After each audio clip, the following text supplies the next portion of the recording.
Welcome to Your Business, Your Life with Matt DiFrancesco, your personal financial technician. Whether you've had years of success in your business or just starting out, Highlift Financial can help you create a vision for your business, life, and family, and align these for generational wealth. So as they say, what happens in your life affects your business. And now, on to the show. Well, hello and welcome to Your Business, Your Life with me, Matt DiFrancesco. Hey, I'm sitting here in Western PA. When I got up this morning, it was -6 degrees. And I'm a little jealous of our guest, Frank Terlep, because he's in San Diego. And I think it's significantly warmer there, isn't it, Frank? Hey, it's probably around 55 degrees. So there's a big difference right now. Oh, yeah. I see you with that heavy sweater on. I'm going, well, man, maybe he's not when you live out here for 20 plus years, you get spoiled, right? And 50s are cold for us here in San Diego. Oh, exactly. So, but I'm really excited to have Frank on because, we're seeing an industry that's seeing a lot of disruption, and Frank's a disruptor himself. So I think he can really provide us some great insights. And I met Frank at the Northeast 2021 conference in Secaucus, New Jersey, back in the fall. And I listened to one of his talks about where he's seeing the industry going in the next 10 to 15 years. And I thought his knowledge and his vision was really insightful. And I think it's going to be helpful to a lot of the shop owners that are listening. So Frank Terlep, he's worked in the industry for 40 years, and he's been at the forefront of the automotive collision technologies since the mid 1980s.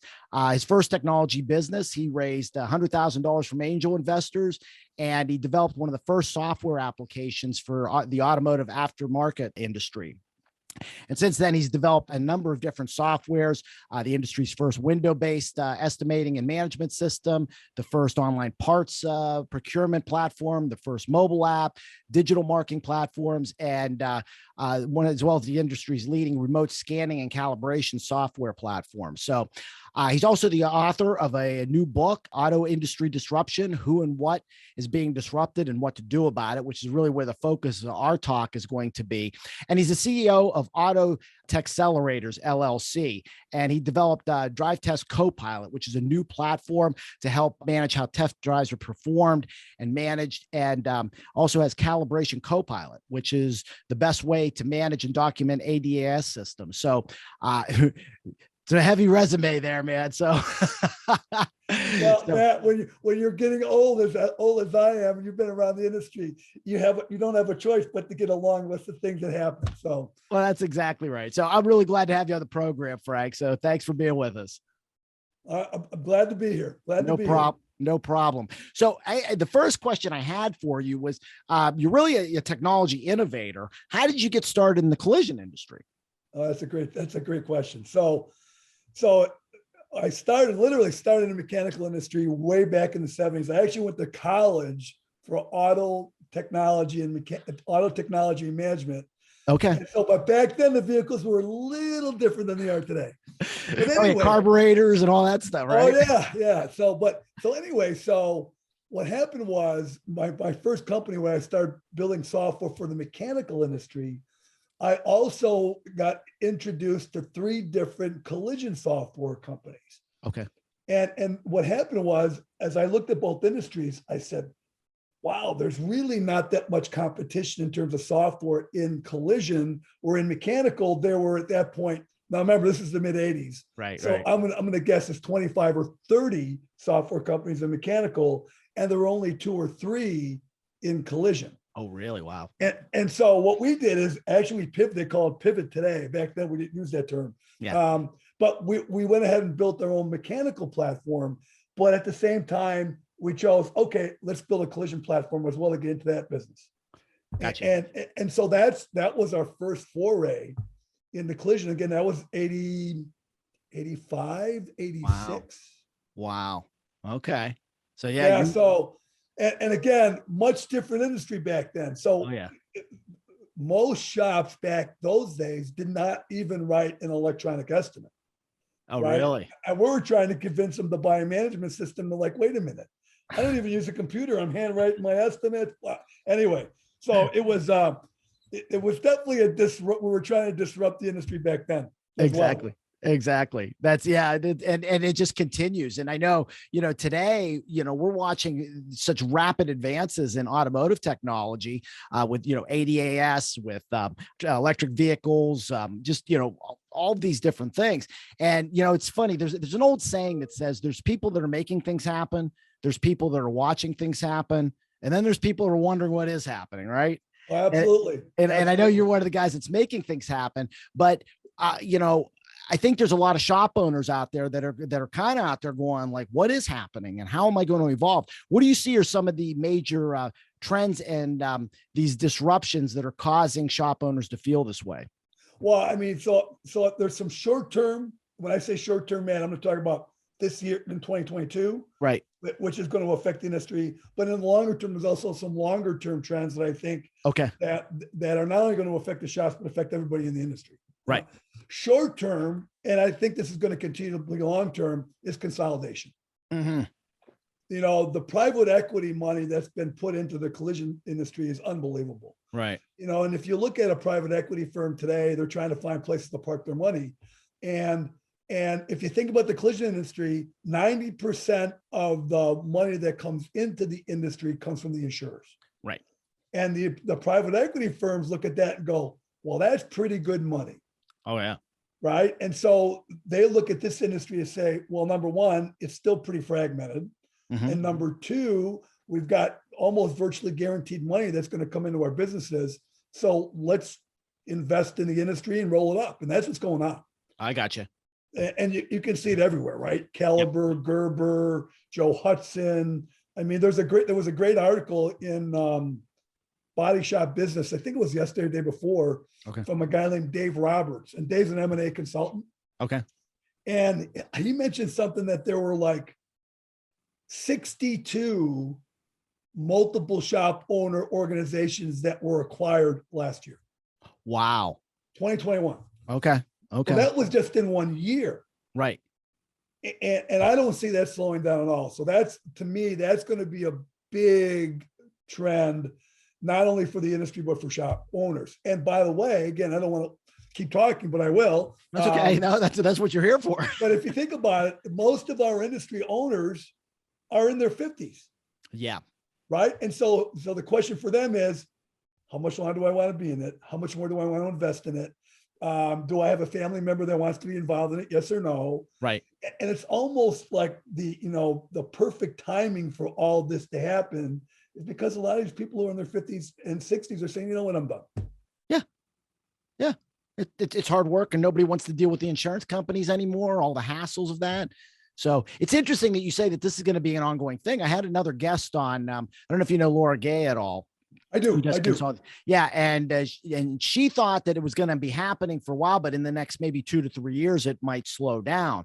And, also, some of the shop owners that I deal with, some of them are just like, I just want to get out. I don't want my kids to be in this business, but I have some that say we want to transition. And that's kind of my core niche is these shop owners who, look, I've put my blood, sweat, and equity into this business. I've grown it, and I'd like to create a multi-generational legacy. And but they don't know how to do this because, again, they're fighting not only the insurance companies but the consolidators. What are some things that they can do, or how should they be thinking in this type of market? Well, first of all, I mean, if they want to continue in the business, right? Okay. They're going to have to make some pretty big investments. Okay. I mean, because the vehicle technology, as you mentioned earlier, when you started, right, the vehicle technology is going. There was a term when I was in early computer days called Moore's Law, right? Okay. And Moore's Law stated every year chips would be twice as powerful and cost half as much, right? Okay. And so that's going to apply to the automotive industry for the next 10 or 15 years. Okay. And what that means is the shops who are going to be fixing them, mm-hmm, they're going to have to invest in technology, invest in training, invest in OEM certifications. And so there's going to be some major investments, in my opinion, that they're going to have to make. Okay.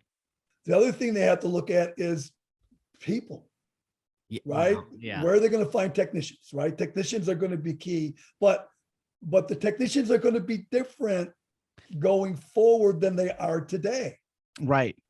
Right. right? I mean, you're almost going to have a split, or you're going to outsource it. Is you're going to have your quote unquote body techs, and you're going to have your digital techs, Yeah. right? Because the vehicle is moving, especially with EVs. You got very few moving parts in an EV, and you get all this electronics, Yeah. Yeah. Yeah. right? And so for people who want to stay in the business, by the way, it's a great business as long as you invest in the people, in the technology, in the equipment, and the training. It's a Right. great business Oh yeah. because cars are going to crash.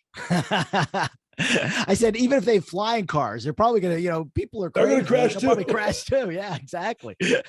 But it's interesting, right? So they say with all this ADAS technology on EVs, right? Because Right. EVs, well, go into a Tesla repair facility and they're packed, Uh-huh.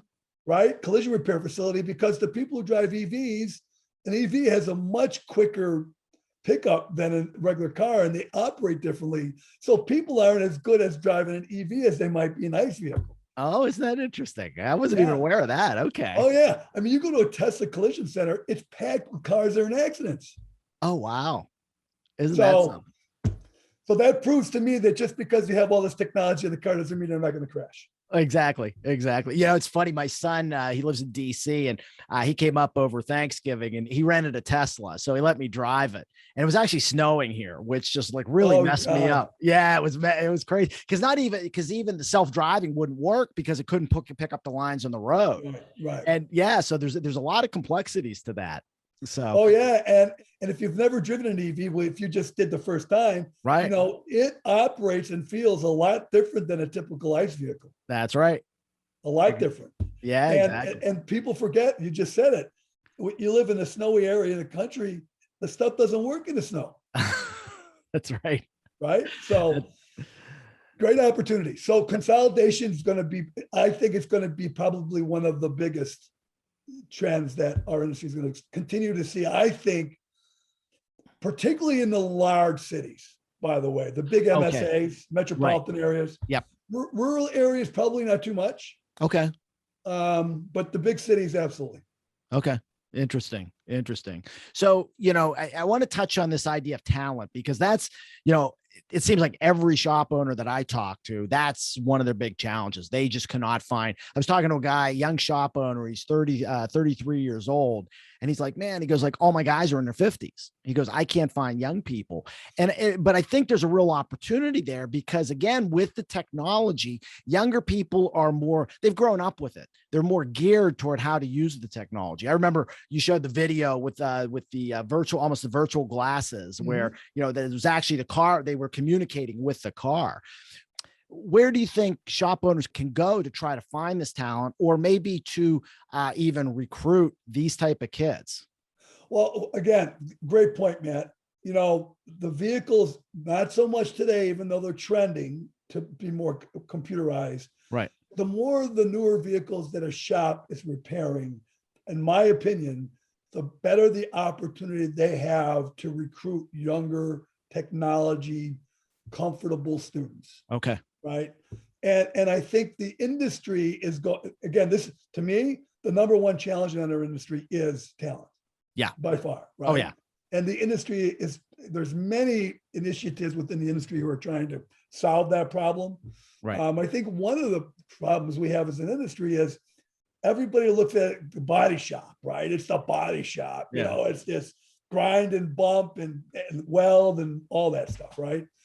Whereas I think, these younger shop owners, I think they need to explain to these students or these potential employees, it ain't your dad's body shop anymore. Right. I mean, it's a really different world, right? But again, that business, that body shop needs to look and feel like it's not your dad's body shop. Right. Right. Okay. I mean, it's got to look and feel that it's got the capability of repairing these new vehicles. Mm-hmm. Are the new vehicles in the shop? Are they repairing them? Right. Right. So I think the number one challenge, as I said, is talent, but the challenge behind that is the shops. And I say this isn't a degradation of the shops. they're working in their business, not on their business, right? Yeah. I mean, I call it whack-a-mole management, right? Open the doors and you're whacking the moles, right? Right. And so they need to start to position their businesses to be able to number one, repair the new vehicles, right? Yep. Mm-hmm. OEM certifications, I mentioned earlier, training, equipment, blah, blah, blah. They need to upgrade their facility. If I'm a young person going to work in a body shop, I don't want to work in a dirty, filthy, dungy place, right? Yep. And the other thing I think we have to come to grips with when it comes to talent is these younger kids, they're going to have 9 careers. Yeah. I mean, I think we just have to prep for that, right? Right. It's, and I think one of the things, and I've talked to a number of clients about this, is we almost have to kind of shift their mindset from being a business owner, being a shop owner, to almost being an entrepreneur, to start thinking outside the box of ways that they can evolve their business. I mean, what are your thoughts on that?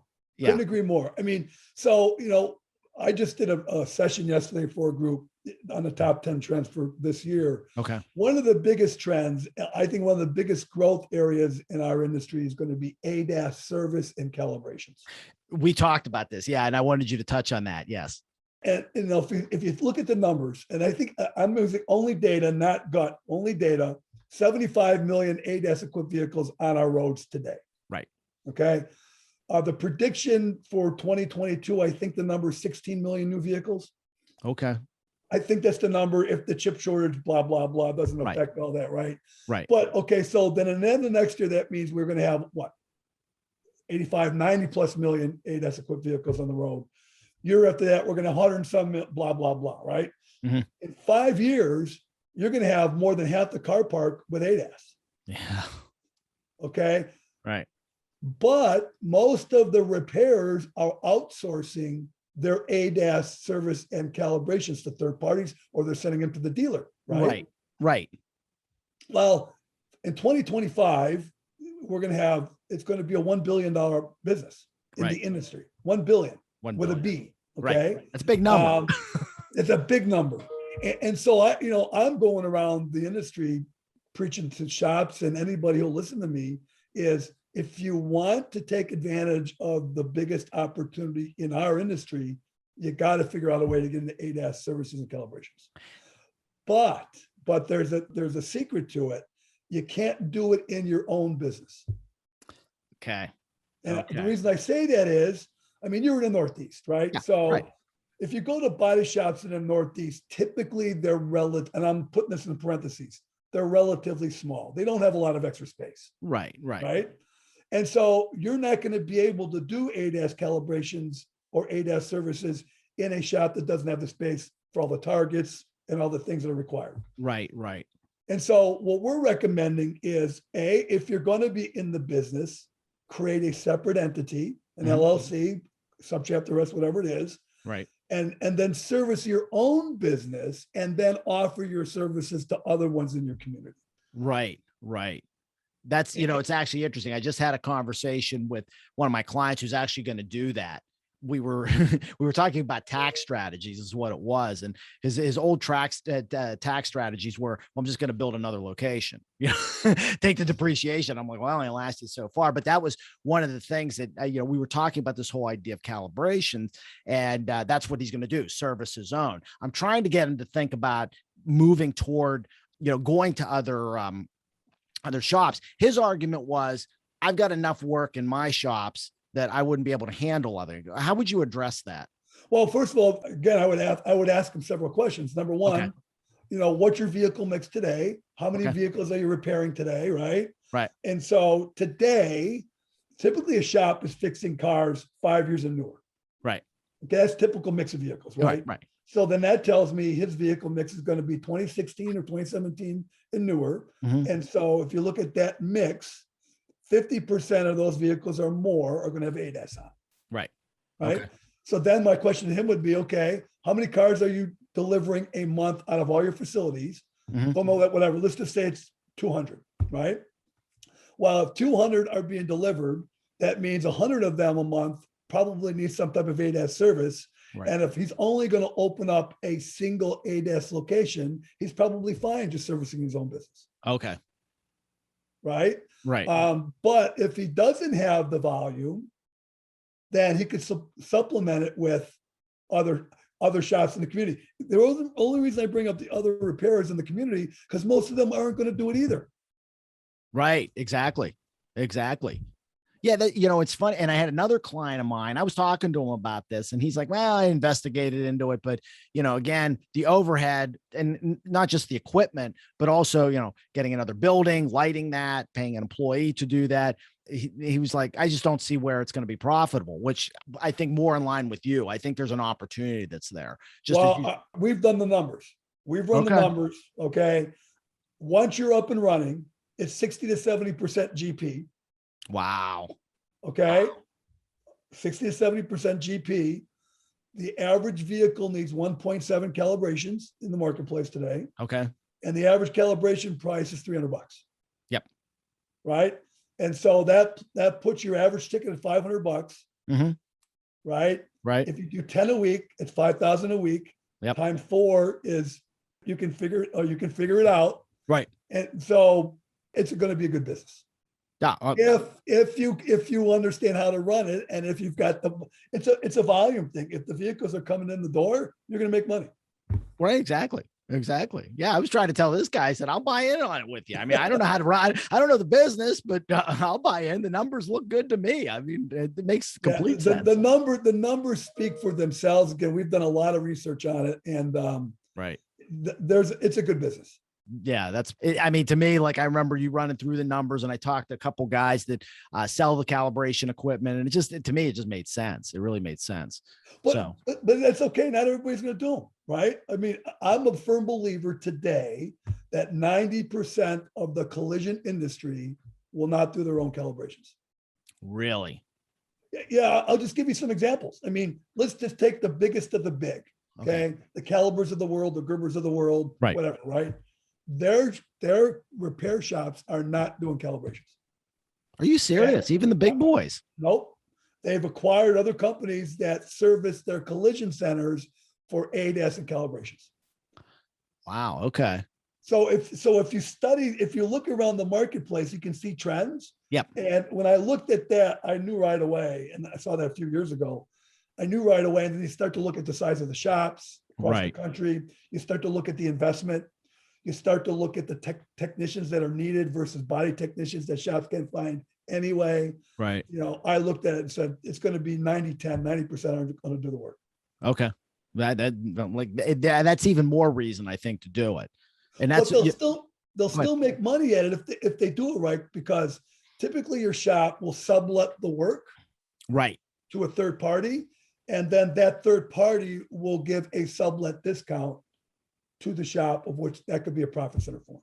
Right. Right. And, you know, and actually to me, it fits into this idea. If they want to create, you know, kind of a multi-generational model for their business and their life, one of the things that I have them do is to start to create multiple income streams and separate all these businesses out. And that, you know, sometimes you have one of the kids that doesn't want to run the operations in a shop. They want to do something different. I think this could be a great, another separate business that you can still keep it all in the family, and they could run that. I mean, that's interesting. I just talked to a younger gentleman who's part of a collision center family. And that's exactly what he's doing. Is that cool? Yeah. Exactly what he's doing. Yeah. Yeah. I think that makes complete sense. So what other opportunities do you see out there for the independent shop? Like the things that they should be looking at? Well, I think another big thing is OEM certifications, Matt. Okay. The OEMs, I think, have figured out that there's billions of dollars that they left off the table by not being involved in the industry. Right. And so now part of their strategy, in my opinion, again, not it's just my personal opinion, is a couple of things. Number one, because the vehicles are being more complex, they need to have a network of repair facilities they can trust that can repair the vehicle correctly. Okay. Number one. Right. Number two is they also want to control the customer experience, because there's some statistics out there that say, if I get in a car accident and I have a bad claim experience, Right. on my Ford or GM or whatever it is, Mhm. within 12 months, 60% of the people are swapping to another manufacturer. Really? Wow. Okay. And so you start to talk about that customer retention. That's Yes. a pretty big deal Yeah. for the OEs, right? Right. And then the other thing is, I forget the number, but over the last 10 or 15, 20 years, the OEMs have left $20 billion of parts revenue on the table to aftermarket and OE and recycle parts. Right. And so they want to get some of that money back. Okay. Right. Right. And so what does that mean for the repair? Well, I think, the OEM certification is going to be another input of revenue for vehicles coming in the door. Okay. Also, telematics that's going to be on all vehicles in the next couple of years. Okay. That's going to drive vehicles to OEM shops.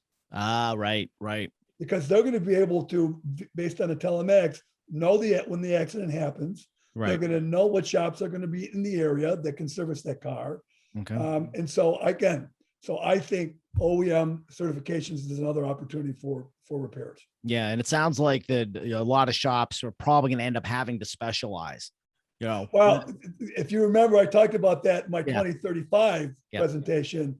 I think specialization is going to, it's just like any other business, right? Yeah. If you look at the medical industry, how many specialists do we have today, right? Right. And the human body hasn't changed in thousands of years, where the vehicles change every other year. So start to think about that, right? Right. So yeah, specialization is going to be used. You're going to see, well, today you're already starting to see it. You're starting to see shops that are only focused on the high end, right? Right. You're going to see Mercedes only, or German only, Asian only, domestic only. And I think that's an opportunity, by the way, because now as a repairer, I can say I'm unique. I only focus on these cars. Yeah. Right. Yeah. But again, it's going to depend on their marketplace. Right. True. Right. What's the vehicle mix in the marketplace I service? Yeah. Yeah. It's like, in my area, Euro luxury is not probably going to be a great market. There's just not a ton of them that are out here. Now, but if you're here in San Diego, it's going to be a huge market. Right. Tesla's a huge market here, right? Okay. So, right. So again, depends on your marketplace. But again, most repairers, I shouldn't say most, I will say most don't do a detailed evaluation of who's in my market.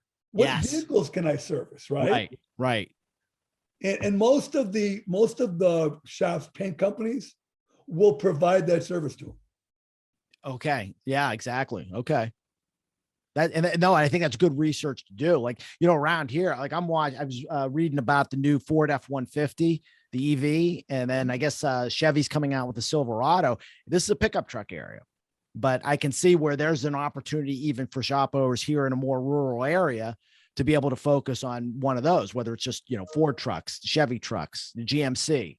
My guess is, though, unless you're OEM certified, right, for Ford or for GM, yep, you're probably not going to be able to repair them. That's exactly right. I think, and that speaks to your point where they need to get certified in that. Right. Like Rivian's coming out with their truck, right? Or they're starting to deliver their trucks right now. Okay. Got to be OEM certified. Right. Have to be certified by Rivian to repair those vehicles. Isn't that something? Yep. Exactly. So that, to me, but there's a caveat, okay, when it comes to OEMs certification. Today, the majority of work that's sent to a majority of businesses is through the insurance DRP program. Oh, okay. So now you've got the DRP requirements versus the OEM requirements.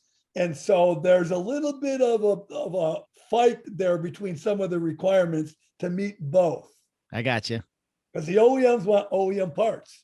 The DRPs in some cases, no, we want to use aftermarket parts in specific situations. Right. So there's that.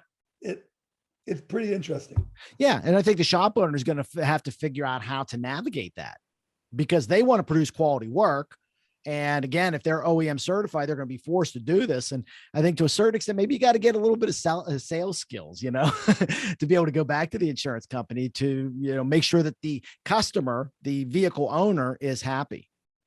Well, yeah, but again, if you're OEM certified, you have certain requirements you have to meet to be certified, right? Right. And oh, by the way, if you're a DRP, you've signed a DRP agreement that says you're going to do.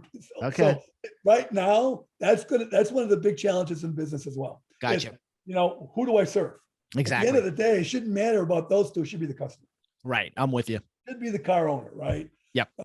So that's great. So anyway, we're getting close to time. I just want you to kind of touch on Test Drive Copilot and Calibration Copilot. What the software that you provide, who are your ideal clients? Who's Sure. somebody that should contact you? So let's start with Test Drive Copilot. Okay. So people need to understand why we did what we did. Okay. There's always a reason why you try to solve, at least what we do is we try to solve problems in the marketplace, right? Right. And when it comes to Test Drive Copilot, particularly with ADAS equipped vehicles, there's only one way to do a final QC to see if those ADAS systems operate as designed is to take a vehicle for a test drive. Right. And today there is no system out there at all that actually documents all that information related to the test drive besides Test Drive Copilot. Okay. And Test Drive Copilot works on any smartphone, and all they can put I'll show you what we typically, if they have our upper level, they stick one of these in the windshield. Okay. One of these little windshield mounts, Yep. right? Yep. And they put this in there. We record the audio, the video, the speed, the mileage, the time. It actually takes a map of where the vehicle was driven. Oh. And requires the end user to check off pass or fail that the ADAS systems work. Okay. So to me, again, I'm going to go to my grave saying this. If you're repairing ADAS equipped vehicles, you have to document the test drive. I got you. Yep. And that's what we offer there. Right. Now, two other products, ADAS Copilot, Calibration Copilot. ADAS Copilot dramatically reduces the amount of time a shop spends identifying ADAS equipment on the vehicle and accessing ADAS information, knowledge, and repair procedures. Okay. And again, that works on a smartphone. That's amazing, because that would increase ROI right off the bat if you're decreasing the time. Well, the other thing, Matt, is in today's world, 80% of the required calibrations that should be done on the vehicle are being missed because the shops aren't identifying the ADAS up front. Okay. Well, that's the reason we did that. And the last product, Calibration Copilot. So you mentioned, some clients that are getting in the calibration business. Right. That's what Calibration Copilot is. It's actually a business management platform for calibration and ADAS service centers. Okay. Perfect. Right. Perfect. So we focused all of our efforts on ADAS and calibrations because that's, as I said, we believe it's the next big opportunity for everybody in the industry. Awesome. Well, and that would be somebody I'm definitely going to probably call him as soon as we get off, or send him an email and say, you need to talk to Frank. So, but anyway, how do people get in touch with you, Frank? We're going to put it in the show notes, but if you just want to highlight it quickly. Oh yeah. So visit our website at www.autotechcelerators.com. Okay. Or give us a call at 855-953-7483. Or you can call me directly on my mobile number, 619-318-9856. Awesome. And like I said, we'll put that all in the show notes so people aren't scrambling trying to have to pull over in the car and write this stuff down. It's all in the show notes. So Frank, I could go on with this stuff because it fascinates me, and I love this outside the box and disruption stuff. That's kind of my MO. I one of the sayings I have every morning is, let's get uncomfortable today. And so I kind of thrive on that. Well, guess what? The whole industry is uncomfortable right now. Yep. Yeah, exactly. And they need to find a way through it if they're going to stick around. Exactly. I hear you. So thanks so much, Frank. The last thank you goes out to you, the listener. Thank you so much for listening to Your Business, Your Life with me, Matt DiFrancesco. If you have yet to subscribe to the podcast, click on the subscribe now button below. That way, when a new episode comes out, it'll download directly to your device. And it also makes it very easy to share with your family, friends, and people that you know that would benefit from this knowledge. So also, if you like the content that we're doing, please give us a 5-star review. That way we get out to more people who can benefit from the content. So again, thanks so much for listening to me and from everyone at Highlift Financial. Make it your best day every day. So we'll see you again soon. Take care and God bless. Hey, I really want to thank you for listening to the Your Business, Your Life podcast. If you want to be notified when new episodes become available, click the subscribe button below. The information covered and posted represents the views and opinions of the guest and does not necessarily represent the views or opinions of High Lift Financial. The content has been made available for informational and educational purposes only. The content is not intended to be a substitute for professional investment, legal, or tax advice. Always seek the advice of your financial advisor or other qualified professional with any questions you may have regarding your business or personal planning. DiFrancesco Financial Concierge LLC DBA High Lift Financial is a registered investment advisor. Registration with the United States Securities and Exchange Commission or any state security authority does not imply a certain level of skill or training.